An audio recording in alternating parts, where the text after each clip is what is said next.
Okay, hai guys, hari ni ada masuk satu Proton Exora 1.6 auto. Yang ini tahun 2009. Cat dia memang dah cantik-cantik lah. Korang datang ni, korang beli, tak payah nak cat lagi, dah jimat duit korang. Yang ni H-line full specnya. Okay, tayar dia masih lagi tebal H-line, seat dia kulit. Tengok, sangat kemas lagi.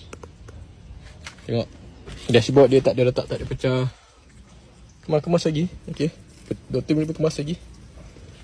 Untuk condition kita ni, engine, gearbox, aircon mantap lagi ya. Korang datang test sendiri. Tengok seat belakang,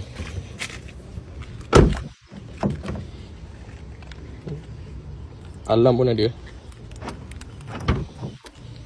Tengok seat belakang kemas, atap bersih. Okay guys, belakang dia, lampu pun okey, dia cantik kan, tak ada sebarang pecah-pecah. So Proton Exora ni susah untuk korang yang nak bawa jalan jauh, angkat barang, family, anak ramai memang sangat sesuai nak